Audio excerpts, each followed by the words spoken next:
बिस्मिल्लाहिर्रहमानिर्रहीम। आज की इस वीडियो में हम अपने किसान भाइयों को कपास की ज़्यादा से ज़्यादा पैदावार के हसूल के मुख्तलिफ़ तरीके बताएंगे कि कौन सी खाद हम किस वक्त अपनी कपास को दें और कितनी मकदार में दें तो हम ज़्यादा पैदावार हासिल कर सकते हैं। काश्तकार भाई कपास की फसल में छदराई 2 फुट पर करें। इससे आपको दो बड़े फ़ायदे होंगे। एक तो फूल गुड्डी जो फल होता है वो ज़्यादा लगता है। दूसरा जो है वो रस चूसने वाले जो कीड़े हैं उनका तकरीबन 60% तक कुदरती कंट्रोल मिल जाता है।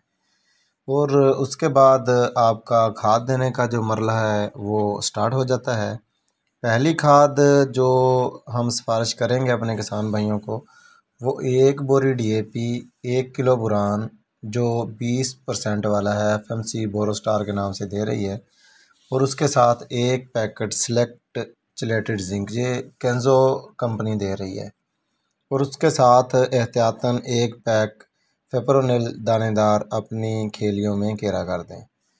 तो वीडियो के अंदर आप देख सकते हैं इस हालत में बढ़ोतरी और फल लेते हुए तकरीबन कपास को 2 बोरी सरसब्ज़ नाइट्रोफास, 2 किलो FMC वालों का सल्फ़र फ़ी एकड़ फ्लड करना चाहिए।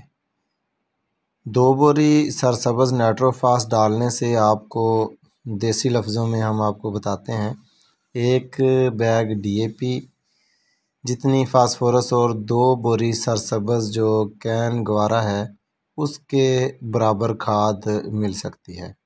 यानी 2 बोरी सरसब्ज़ नाइट्रोफास डालने से आपको फ़ी एकड़ फसल की फास्फोरस और नाइट्रोजन की एक निस्बत एक बराबर मकदार में यानी 40% तेज़ाबी, 3.5 pH वाली फास्फोरस और 44% नाइट्रोजन गवारा खाद वाला जो नाइट्रोजन वाला है वो पूरा हो जाएगा।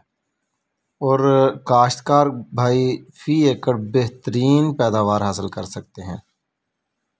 फसल की खुराक पूरी हो तो पैदावार पूरी होती है, तभी आप अपने अखराजात को कंट्रोल करके मुनाफा बख्श फसल जो है वो हासिल कर सकते हैं, अपनी फ़ी एकड़ पैदावार बढ़ा सकते हैं। कोशिश करें यूरिया खाद का इस्तेमाल इस गर्मी के मौसम में बिल्कुल ना करें, क्योंकि यूरिया खाद इस गर्मी के मौसम में तकरीबन 70% तक 70% तक ज़ाया हो जाती है। इस गर्मी के मौसम में सिर्फ सरसब्ज़ या दूसरी जो कंपनियां हैं उनकी कैन गवारा खाद ही फ्लड करें, और कोशिश करें हर पानी पर 1 बोरी फ़ी एकड़ लाजमी फ्लड करें। काश्तकार भाई कैन गवारा फ़ी एकड़ कम से कम 4 बोरियां 4 पानियों पर फ्लड करें। इन तरीक़ाकार से आप अपनी कपास की पैदावार तकरीबन 90 मन फ़ी एकड़ तक हासिल कर सकते हैं। तो कोशिश करें जब भी अपनी कपास या दूसरी फसलों में फास्फोरस का इस्तेमाल करें तो कम pH वाली जो फास्फोरस है उसको ही इस्तेमाल करें।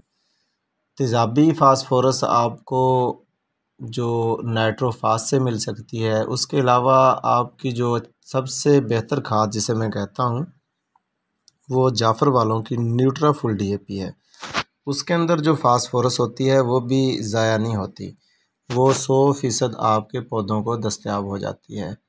तो किसान भाइयों को चाहिए कि रवायती तरीके छोड़कर थोड़ा एडवांस अपनी फसलों को खादें दें, कुछ तब्दीली लेकर आएँ, तब ही हम बीमारियों का मुकाबला कर सकते हैं। क्योंकि अगर आपकी कपास का पौधा सेहतमंद होगा तो उस पर बीमारियां भी कम आएंगी।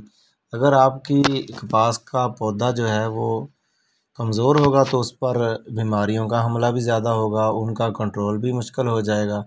जब बीमारियों का हमला होता है तो काश्तकार की बहुत सारी जो रकम है, पैसा है, वो उन बीमारियों के कंट्रोल में ज़ाया हो जाता है। तो कोशिश करें अपने पौधों को सेहतमंद और ताकतवर रखें ताकि उन पर बीमारियों का हमला कम से कम हो।